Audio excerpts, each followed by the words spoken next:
ফাঁসির রায় কার্যকর হয়েছে, বাংলাদেশের মানুষ ওয়েটিং আছে কবে আসবে এই ফাঁসির রায়। যখন দেখবে প্রত্যেকটা মুসলিম ব্যক্তির চোখের পানি আল্লাহর দরবারে কবুল হয়েছে বলে ওদিন রবের দরবারে সিজদা অবনত চিত্তে আল্লাহর কুদরতি পায়ে সেজদা দিবে। চিল্লা কও ঠিক কিনা? পৃথিবীতে জালেমরা পরিকল্পনা করে, কিন্তু আল্লাহর পরিকল্পনা এর চাইতেও কোটি গুণ ভালো, কোটি গুণ উত্তম। দুনিয়াতে মানুষ উকিল ধরে বাঁচার জন্য, কিন্তু বাঁচতে পারে না। আল্লাহ কয় মাকারু ও মাকার আল্লাহ। পৃথিবীতে মানুষগুলো উকিল ধরে ঠিক তদ্রুপ ভাবে সূরা মুলক কিয়ামতের ময়দানে প্রত্যেকটা পাঠককারীর জন্য নিজেই উকিল হয়ে যাবে। সুবহানাল্লাহ পড়বেন না? নিজে উকালতি করবে। যে মানুষটা জাহান্নামের পথে গেল ওরা জাহান্নাম থেকে ফিরা জান্নাতের পথে নিয়ে যাবে। যে সূরা মুলক করবে, জাহান্নাম থেকে ফিরে ওরা জান্নাতের পথে নিয়ে যাবে। শুধু তাই না, আব্দুল্লাহ ইবনে মাসউদের বর্ণনা উনি বলেন, বান্দাকে কবরের মধ্যে যখন রাখা হবে, কবরের মধ্যে শোয়া দেওয়ার পরে আযাবে ফেরেশতা আযাব দেওয়ার জন্য যখন বান্দার দরবারে আসবে, পায়ের বরাবর দাঁড়ায় যাবে। সূরাতুল মুলক পাঠ করনেওয়ালা ব্যক্তির পায়ের বরাবর আযাবে ফেরেশতা আসার পরে সূরা মুলক দাঁড়ায় যাবে। কি করবা? কয় তার পায়ের দিক দিয়ে আমি আযাব দিব। কয় পারবি না। কেন পারবো না? কয় সে তো পায়ের উপরে দাঁড়ায় দাঁড়ায় সূরা মুলকের তিলাওয়াত করলো, সূরা মুলকের পাঠ করলো, সূরা মুলকের তিলাওয়াত করলো পায়ের দরবারে, পায়ের দিক দিয়ে আযাব দিতে পারবা না। এরপরে আযাবে ফেরেশতা চলে যাবে বান্দার বুকের বরাবর যাওয়ার পরে এবার আবার সূরা মুলক দিয়ে দাঁড়ায় যাবে। কয় বান্দারে বুক বরাবর তুমি আযাব দিতে পারবা না। কয় কেন দিতে পারবো না? কারণ বুকের মধ্যে তো আমার সে ধারণ করলো, তার এই বুকে কখনো আযাব লাগতে পারে না, কোনো শাস্তি বুকের মধ্যে দেওয়া যেতে পারে না। এরপরে আযাবে ফেরেশতা চলে যাবে বান্দার মাথা বরাবর, ওখানে গিয়েও সূরা মুলক দাঁড়ায় যাবে। এই তুমি এখানেও কেন? পায়ের বরাবর গেলাম, ওখানেও পেলাম, এরপরে তোমার বুকের বরাবর আসলাম, এরপরেও তোমারে পেলাম, মাথার বরাবর আসলাম পেলাম, এরপরেও তুমি মাথার মধ্যেও কেন আসলা? ওই বান্দারে জীবনেও কোনোদিন তুমি মাথার মধ্যে আঘাত করতে পারবে না, কারণ সূরা মুলকটা সে ব্রেইনের মধ্যে সেভ রাখলো, সংরক্ষণ করলো, জীবনেও কোনোদিন ওর মাথার মধ্যেও আঘাত দিতে পারবে না। বোঝা যাবে ওই বান্দাকে আযাব দেওয়ার জন্য আযাবে ফেরেশতা তার ডানে বামে সব জায়গায় আসার পরেও সূরা মুলকের পাওয়ারে তার পাশেও বিটতে পারবে না। একটা পর্যায়ে এমন হবে আযাবের ফেরেশতা আল্লাহর জানায় দিবে, ও আল্লাহ তাকে তো আযাব দেওয়ার জন্য আসলাম, সূরা মুলকের পাওয়ারে পারি না। আল্লাহ কয় কি বলে আমার সূরা মুলক বলে এই বান্দা তার পাঠক। আল্লাহ বলবে যে সে যেহেতু সূরা মুলকের পাঠক, বারবার রাতের বেলা সূরা মুলক পড়ে রাতের বেলা ঘুমায় গেল, ও আযাবের ফেরেশতা এই বান্দার কবরটারে আর জাহান্নাম রাখা যাবে না, এখানে আগুন দেওয়া যাবে না, শাস্তি দেওয়া যাবে না, শাপ দেওয়া যাবে না। আযাবের ফেরেশতা সূরা মুলকের সুপারিশের কারণে তার কবরটার এই মুহূর্তে জান্নাত বানায়া দাও। আতিনা ফি দারে দুনিয়া না হাসান, আতিনা ফি দারে উকবা না হাসান, ইয়া গিয়াসুল মুস্তাগীসি নাহদিনা লাফদিকারা বিল উলুমে ওয়াল গিনা, হর গরি দে নেকো তু তৈয়ার है जो न मंगे उस्त तू बेजारो है। সূরা মুলক বান্দার কবরে জান্নাত বানানোর কারণ হয়ে যাবে ওসিলা। এত দামি সূরা, এই সূরার পাঠককারী বান্দারে জাহান্নাম থেকে ফিরায় জান্নাতে নিয়ে যাবে। শুধু তাই না, এই সূরা মুলক এত পরিমাণে দামি, বান্দার জন্য উকিল হয়ে গেল, আবার কবরে গেল, কবরের আযাবটা মাফ হয়ে গেল সূরা মুলকের পাঠককারীর জন্য। আল্লাহ সূরার মধ্যে কি জানায় দেয় বান্দা শুনে যাও। 1 নম্বর আয়াতের মধ্যে আল্লাহ জানায় দেয় রবের কি পরিমাণে পাওয়ার, আমার আল্লাহর কি পরিমাণে শক্তি আল্লাহ জানায় দেয়, আল্লাহ কি পরিমাণে মুলকের মালিক। আল্লাহ বলেন তাবারাকাল্লাযী বিয়াদিহিল মুলকু ওয়া হুয়া আলা কুল্লি শাইইন কাদির। চিল্লা জোরে করে পড়েন আল্লাহু আকবার। আল্লাহ পাক বলেন তাবারাকা, বরকতময় ওই রব, যত পৃথিবীর বরকত আছে সব বরকত আমার আল্লাহর ভিতরে আছে। আমার আল্লাহ এমন কোনো গুণ নাই যেই গুণে গুণান্বিত না। তাবারাকা, উনি বরকতময় আমার আল্লাহ। আল্লাযী বিয়াদিহিল মুলক, যে আল্লাহর হাতের মধ্যেই রয়েছে রাজত্ব, যে আমার আল্লাহর হাতের মধ্যে রয়েছে ক্ষমতা। কুলিল্লাহুম্মা মালিকাল মুলকি তুতিল মুলকা মিম্মান তাশা ওয়া তানজিউল মুলকা মিম্মান তাশা ওয়া তুইজ্জু মান তাশা ওয়া তুযিল্লু মান তাশা বিয়াদিকাল খায়র ইন্নাকা আলা কুল্লি শাইইন কাদির। পড়েন আল্লাহু আকবার। আল্লাহ পাক জানায় দিলেন আমি আল্লাহ মুলকের মালিক। ও পয়গম্বর, আপনি বলুন আল্লাহুম্মা মালিকাল মুলক। আল্লাহ বলেন রাজাধিরাজ আমার আল্লাহ। তুতিল মুলকা মান তাশা, আল্লাহ যারে চায় মুলক দেয়, আল্লাহ যারে চায় না। ওয়া তানজিউল মুলকা মিম্মান তাশা, আল্লাহ যারে চায় না ওই বান্দারে আমার আল্লাহ মুলকে রাজা বানায় না। আল্লাহ যারে চায় তো তুইজ্জু মান তাশা, আল্লাহ সম্মান দেয় যারে মন চায় তারে দেয়। ওয়া তুযিল্লু মান তাশা, আল্লাহ যারে চায় না তারে জিল্লতি দেয়। বিয়াদিকাল খায়র, সব কিছুর উত্তমতা আমার আল্লাহর হাতে। সর্বময় ক্ষমতার মালিক একজন, চিল্লা বলেন তার নাম। আল্লাহ হলেন সর্বময় ক্ষমতার মালিক। আল্লাহ বলেন বরকতময় ওই রব, ইন্নাকা আলা কুল্লি শাইইন কাদির, সব ক্ষমতা আমি আল্লাহর হাতে। দুনিয়ার কোনো বান্দারে সব ক্ষমতার মালিক আমি আল্লাহ বানাই নাই। এই সূরা মুলকের প্রথম আয়াতে আল্লাহ জানায়া দিলেন রবের মুলকের কথা। এরপরে দ্বিতীয় নম্বর আয়াতের মধ্যে আল্লাহ পাক বলেন আল্লাযী খালাকাল মাউতা ওয়াল হায়াতা লিয়াবলুয়াকুম আইয়ুকুম আহসানু আমালা ওয়া হুয়াল আজিজুল গফুর। চিল্লায়া পড়েন আল্লাহু আকবার। আল্লাহ প্রথম নম্বর আয়াতে পরিচয় দিলেন আমি হলাম মালিকুল মুলক। দ্বিতীয় নম্বরে আল্লাহ পরিচয় দিলেন আল্লাযী খালাকাল মাউতা ওয়াল হায়াত, আল্লাহ তো উনি যিনি বানাইলেন মরণ, আল্লাহ তো উনি যিনি বানাইলেন জীবন। আল্লাহ বলেন আগে বানাইলাম জীবন মরণ, এরপরে বানাইলাম জীবন। খালাকাল মাউতা ওয়াল হায়াত, আল্লাহ কয় আগে মরণ বানাইলাম এরপরে জীবন বানাইলাম। এর মানে ছিলাম মৃত্যু, আল্লাহ এরপরে আমাদের জীবন দিয়া দিলেন।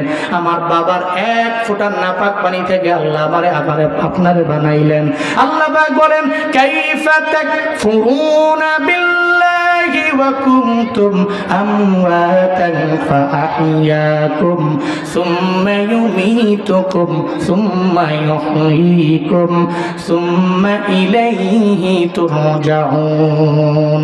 আল্লাহ পাক বলেন বান্দারে কাইফা তাকফুরুন, কিভাবে অস্বীকার করো আমি আল্লাহকে। কেমনে তুমি কুফরি করো আমি আল্লাহর সাথে, কেমনে তুমি অস্বীকার করো আমি আল্লাহরে। অকুনতুম আমওয়াতা, বরং তোমরা তো ছিলে মৃত। ফাহিয়াকুম, এরপরে আমি আল্লাহ তোমাদের জীবিত করলাম। সুম্মা ইউমীতুকুম, এরপরে আবার তোমরা মরণ বরণ করবে। আবার তো আমি আল্লাহর দরবারে তোমার চলে আসা লাগবে। ওয়া ইলাইহিন নুশুর, দুনিয়াতে এমন কোনো বান্দা নাই যে বলতে পারবে আমার মরণের পরে আমার আল্লাহ আমারে বানাইতে পারবে না। আবার পুনরায় বডি স্ট্রাকচার আমারে দিতে পারবে না আমার আল্লাহ। আল্লাহর তো সেই পাওয়ার আছে রে বাবা। ইন্নামা আমরুহু ইযা আরাদা শাইআ আইয়াকুলা লাহু কুন ফায়াকুন। ফাসুবহানাল্লাযী বিয়াদিহি মালাকুতু কুল্লি শাইইন ওয়া ইলাইহি তুরজাউন।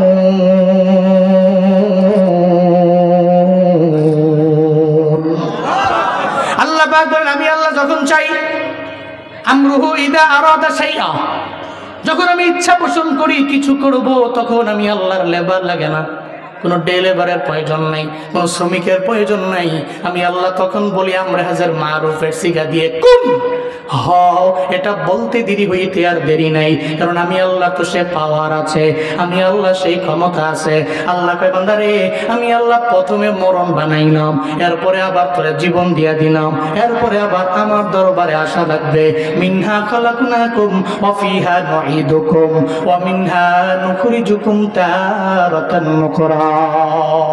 আল্লাহ পাক বলেন এই মাটি থেকে তোরে আমি বানাইছি, এই মাটির মধ্যে বান্দারে তোর আবার চলে যাওয়া লাগবে, ওই মাটি থেকে আবার আমি আল্লাহ তোরে উঠাবো। আল্লাহ সেই কথাই সূরাতুল মুলকের 2 নম্বর আয়াতে জানায়া দেয়, আল্লাযী খালাকাল মাউতা ওয়াল হায়াতা লিয়াবলুয়াকুম আইয়ুকুম আহসানু আমালা। আল্লাহ কয় আমি আল্লাহ মরণ বানাইলাম, জীবন বানাইলাম। কেন বানাইলাম? আল্লাহ কেন বানাইলেন আমাদের? কেন দিলেন মরণ? আল্লাহ তো মায়াকে জীবন দিয়েছেন। আল্লাহ তো পারতেন তোর হায়াত দিয়ে দিলাম 1000 বছর, 2000 বছর, 3000 বছর, অথবা তুই মরবি না। আল্লাহ কেন মরণ বানাইলেন? আল্লাহ তাও জানায়া দিলেন, লিয়াবলুয়াকুম আইয়ুকুম আহসানু আমালা। আল্লাহ বলেন লিয়াবলুয়াকুম, যাতে করে তোমাদেরকে তিনি পরীক্ষা করতে পারেন। আইয়ুকুম আহসান, হু ইজ বেস্ট, কে অতি উত্তম। কোন দিক থেকে? আমালা, আমলের দিক থেকে কে অধিক উত্তম। এই জিন্দেগিতে হায়াত দিয়েছে তাকে 60 বছর, 65 বছর, 70 বছর, 80 বছর। এই হায়াতের বেলা পেয়ে এই 70 বছরের জিন্দেগিতে কি আমল সে করেছে? আইয়ুকুম আহসান, কে অতি উত্তম। আমালান, আমলের দিক থেকে কে দামি, এটা পরীক্ষা করার জন্য, চেক করার জন্য আমি আল্লাহ খালাকাল মাউতা ওয়াল হায়াত, আমি আল্লাহ মরণ বানিয়েছি এবং জীবন বানিয়েছি। পরে আল্লাহু আকবার। তাহলে এর মানে বোঝা গেল আমরা ছিলাম মৃত, হয়ে গেছি জীবিত, আবার কি মরণ বরণ করা লাগবে কি লাগবে না? এখানে এমন কেউ আছেন হাত উঠে বলতে পারবেন আমি মরবো না, পুরা কিয়ামত পর্যন্ত ইহজিন্দেগিতে আমি থাকবো? আছেন কেউ? পৃথিবীতে কোনো বান্দা থাকতে পারে নাই, সব মারা যাবে, সব মারা যাবে। কেউ থাকতে পারে নাই। আদম নবী চলে গেলেন, যিনি আমাদের ছিলেন আদি পিতা, উনিও চলে গেলেন। ইদ্রিস পয়গম্বর চলে গেলেন, মুসা নবী চলে গেলেন। শুধু তাই না রে বাবা, যেই নবীরে না বানাইলে আল্লাহ দুনিয়ার কিছু বানাইতেন না। ওই মায়ার নবীও বিদায় নিয়ে চলে গেছে, ইন্তেকাল করছে। আমার মায়ার নবীও ইন্তেকাল করে চলে গেছে, নবীও চলে গেছে। ইন্তেকালের আগে আমার মায়ার নবী ডাকলেন, এই আয়েশা, আমার হাতের মধ্যে একটা মিসওয়াক দাও। নবীজি মিসওয়াক দিয়ে মিসওয়াক করলেন। এরপরে ডাকলেন, এই আবু বকর, আমার দরবারে আসুন।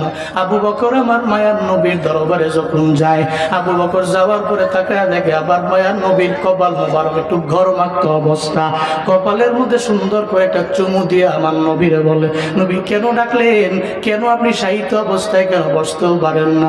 মায়ার নবী কয়, এই আবু বকর, মনে হয় দুনিয়া থেকে আমার বিদায় নিয়ে চলে যাওয়া লাগবে, ইন্তেকাল করব আমি, মরণ বরণ মনে হয় আমারও করা লাগবে। আল্লাহ পাক তো আগেই জানিয়ে দিয়েছেন, ইন্নাকা মাইয়িতুন ওয়া ইন্নাহুম মাইয়িতুন, আপনিও মরণ বরণ করবেন, তারাও মরণ বরণ করবে। দুনিয়াতে এমন কোনো বান্দা নাই যেই বান্দা মরণ বরণ করবে না, মৃত্যু বরণ করবে না। আমি আল্লাহ যারে জীবন দিয়া দিলাম, নির্দিষ্ট একটা সময়ের পরে মালাকুল মউত তার দরবারে আমি পাঠাবই। আমার মায়ার নবী কয়, ও আবু বকর, আজান তো শেষ হোক, সবাই জবাব দেন মনে মনে।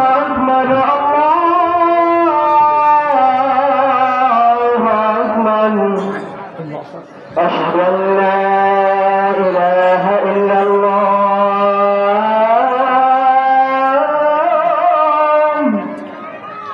أشهد أن لا إله إلا الله أشهد أن محمدا رسول الله أشهد أن محمدا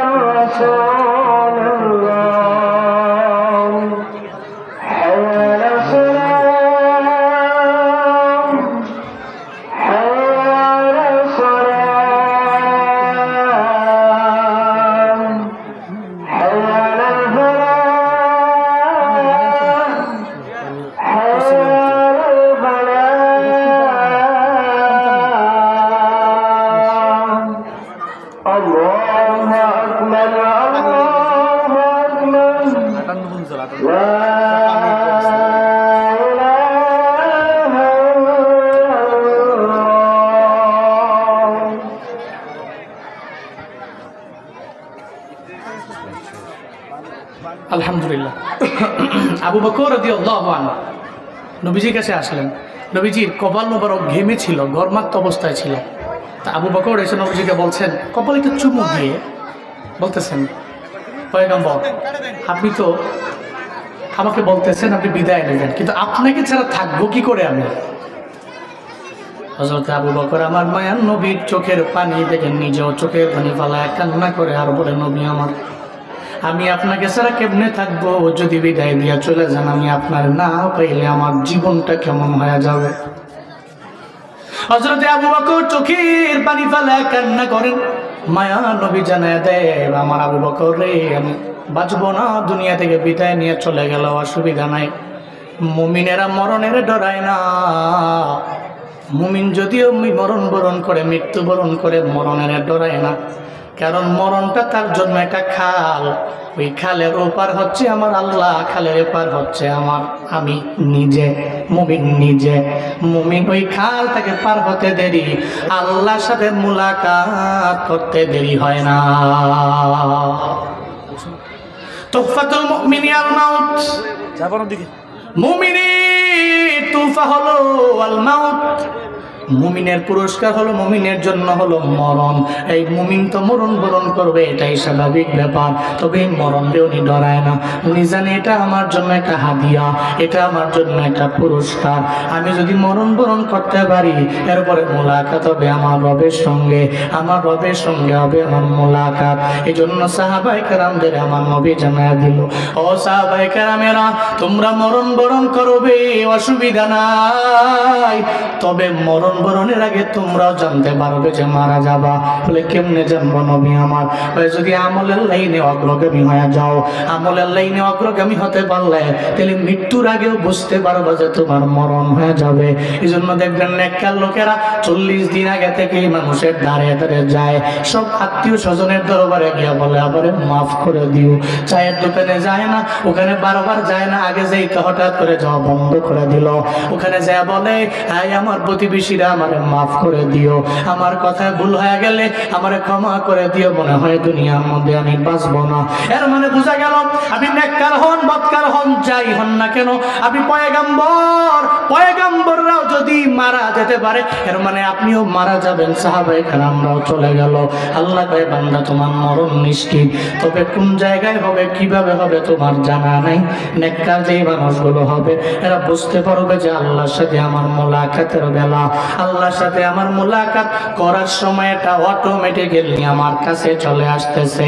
এই জন্য রে বাবা, এই যে এখানে যে মা বাবারা আছেন, সন্তানগুলা দুনিয়াতে আছে, আবার যারা এখনো বিয়ে শাদী করেন নাই, সামনে করবেন, সন্তানাদি আসবে, নিয়ত করে নেন রে বাবা, আপনি 4 শ্রেণীর মা বাবা হবেন। যেই 4 শ্রেণীর মা বাবারা বেলা হিসাব রবের জান্নাতে যাবে।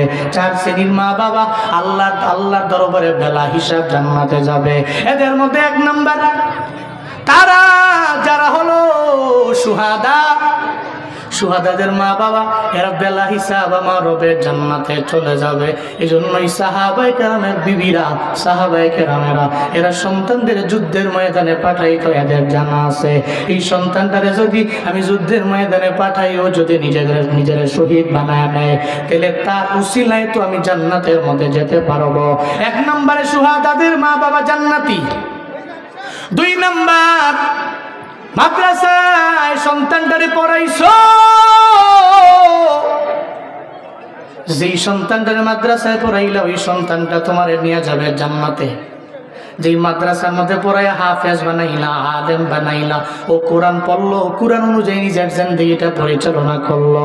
মদিনাওয়ালা নবী কয়, হাসরের ময়দানে হাফেজ এবং আলেমে কামেলটা হাসরের ময়দানে যখন যাবে, এই আলেমে কামেলটা, হাফেজে কামেলটা জান্নাতে চলে যাবে। ও যাওয়ার আগে দেখবে ওই জান্নাতের মধ্যে ওর মাও নাই, ওই জান্নাতের মধ্যে ওর বাবাও যায় নাই। ও আল্লাহকে বলবে, ও আল্লাহ, আমার মা বাবারা যদি আজকে জান্নাতে না দাও, তাহলে আমিও জান্নাতে যেতে চাই না। আল্লাহ বলবে, কি চাও? আমার মা বাবা জাহান্নামী হয়ে গেছে, ওই মা বাবারে জাহান্নাম থেকে ফিরে জান্নাতে নিবার চাই। সুবহানাল্লাহ পড়বেন না? কুল্লুহুম কদ ওয়াজাবাত লাহুমুন নার, যাদের জন্য জাহান্নামের আযাবটা, জাহান্নামের শাস্তিটা ওয়াজিব হয়ে গেল, এরা জাহান্নামে যাবে নিশ্চিত হয়ে গেল। এরপরেও জাহান্নাম থেকে ফিরে আল্লাহ বলবে, হ্যাঁ ফিরিস্তা, এদেরকে জাহান্নামের মধ্যে দেওয়া যাবে না। এদের সন্তানদের এরা মাদ্রাসায় পড়াইলো, এদের সন্তানদের হাফেজ আলেম বানাইয়া এরা দুনিয়ার মধ্যে কষ্ট কম করে নাই। হাফেজ আলেম হয়েছে, দুনিয়াবি লাইনের অনেক ফায়দা এদের হয় নাই। এরা তো আখিরাতে চিন্তা করে, এদের মাদ্রাসায় পড়াইলো।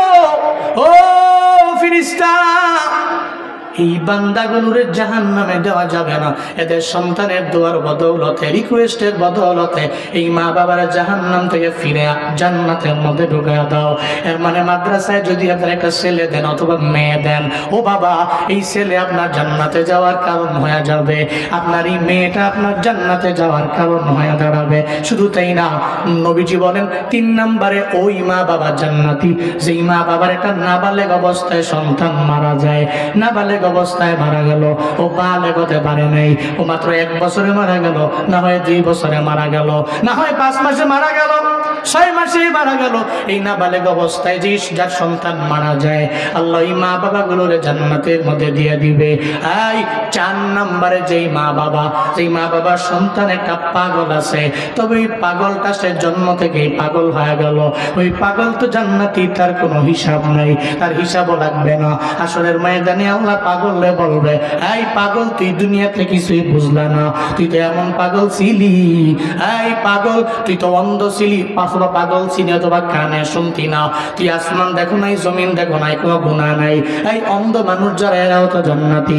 এই সমস্ত মা বাবা যাদের সন্তান অন্ধ আছে অথবা পাগল আছে, এই সমস্ত সন্তানদেরকে এরা পাওয়ার পরেও সন্তানগুলোর এরা মেরে ফেলে নাই, এই সন্তানগুলোর এরা ঘৃণা করে নাই। এরা সারা জিন্দেগি লাগাইয়া এই সন্তানগুলোর লালন পালন করলো, এই সন্তানগুলোর একটু ইগনোর করে চলেন নাই, এই সন্তানগুলোর এরা ইগনোর করে নাই। সন্তানগুলো হাসরের ময়দানে আল্লাহ যখন বলবে, এই দুনিয়াতে তোরে আমি আল্লাহ পাগল বানাইলাম, আমি আল্লাহ সুস্থ মস্তিষ্কে তোরে বানাই নাই, ও বান্দা এবার তুই জান্নাতে চলো, আমি আল্লাহ জান্নাত তোর জন্য রেডি, ও বান্দা তুই জান্নাতে যাও।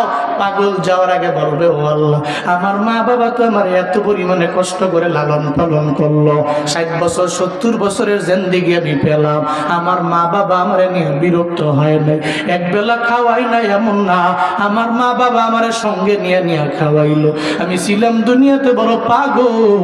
ও আল্লাহ, তুমি যদি আজকে আমার একা জান্নাতে দাও, আমি একা জান্নাতে যাইবার চাই না, আজকে আমি আমার মা বাবার নিয়ে জান্নাতে যাইবার চাই। এই 4 শ্রেণীর মা বাবারা জান্নাতি হয়ে যাবে। 1 নম্বরে সুহাদাদের মা বাবা, এই 2 নম্বরে হাফেজে কোরআন, আলেমে কোরআনের মা বাবা, যারা ইলম অর্জন করার পরে তদ অনুযায়ী আমল করলো।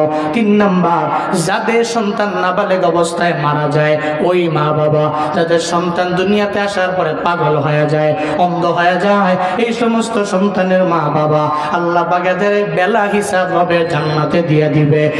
এই বান্দারা, টাঙ্গাইলের মুসলমানেরা, আজকে থেকে নিয়ত করে নেন, একটা সন্তান হলেও আপনি মাদ্রাসায় পড়াবেন, আলেম বানাবেন। পারেন নাই, আপনার নাতি আছে, ছেলেরে বলেন, ছেলেরে তুই আমার নাতিরে মাদ্রাসার মধ্যে দাও, আপনি তাও পারেন নাই। আপনার মেয়ের ঘরের যে নাতি আছে, আপনি মেয়ের কাছে, মেয়ের জামাইয়ের কাছে আবদার জানান, আমি নানা হইয়া তোমার দরবারে আবদার জানাইলাম, একটা সন্তান হলেও মাদ্রাসায় দাও, আমার একটা নাতিরেও হলো হাফেজ বানাও, আলেম বানাও। মনে রাখবে, মরণ বরণ করা লাগবে, এটাই নিশ্চিত ব্যাপার। মরণের পরে যদি এরা কবরের পাশে গিয়া দাঁড়াইয়া, কোন সন্তান যদি মা বাবার কবরের পাশে সূরা ইখলাসে 3 বার আমল করতে পারে, যদি কবরের পাশে গিয়া দাঁড়াইয়া সূরা ইখলাস 3 বার করতে পারে, 40 দিন ওই মা বাবার কবরের আযাব আল্লাহ মাফ করে দিবে। কবরের পাশে গিয়া দাঁড়াইয়া বলবে, আসসালামু আলাইকুম ইয়া আহলাল কুবুর, ইয়াগফিরুল্লাহু লানা ওয়া লাকুম ওয়া আনতুম সালাফুনা ওয়া নাহনু বিল নাসার। যা এদের জন্য দোয়া করবে কবরের পাশে গিয়া দাঁড়াইয়া। এই সন্তানেরা যখন মা বাবার কবরের পাশে গিয়া দাঁড়াইয়া, এরপরে সূরা ফাতিহা 1 বার পড়বে, সূরা ইখলাস 3 বার পড়বে, এরপরে দুরূদ পড়বে 7 বার অথবা 11 বার, আল্লাহর দরবারে মুনাজাত করে দোয়া করবে, ও দয়ার মালিক রব্বির হামহুমা কামা রাব্বায়ানি সগীরা। ও আল্লাহ, আমার ছোটবেলায় আমার মা বাবা যেমনি লালন পালন করলো, তুমি তেমনি ভাবে আমার মা বাবার কবরটারে জান্নাত বানায় দাও। ওই সন্তান যদি মা বাবার কবরের পাশে গিয়া দাঁড়াইয়া আল্লাহর দরবারে যদি বলতে পারে সূরা ইখলাস 3 বার করার বদৌলতে আল্লাহ পাক রব্বুল আলামিন টানা 40 দিন ওই মা বাবার কবরে আযাবের ফেরেশতা পাঠাবে না। এজন্য আসুন আমরা ওই মা বাবা হই যাদের সন্তান হবে হুফাজে কোরআন, যাদের সন্তান হবে আলেম কোরআন, মুহাদ্দিস, মুআল্লিম, মুদাররিস। আমরা এমন সন্তানের আব্বা মা হতে রাজি আছি তো ইনশাআল্লাহ। আমরা সুহাদাদের আব্বা মা যদি হতে পারছি না, নাবালেগ অবস্থায় কোনো সন্তান মারা যায়নি, অথবা কোনো সন্তান পাগল না, মানসিকভাবে বিকারগ্রস্ত নয়, অন্তত পক্ষে সন্তানগুলোকে তো হাফেজ আলেম বানিয়ে হাসরের ময়দানে যদি এরা জান্নাতে যায় তাহলে আমগুলোও সঙ্গে করে নিয়ে যাবে। আসুন আমরা আমাদের সময়গুলোকে, আমাদের লাইফটাকে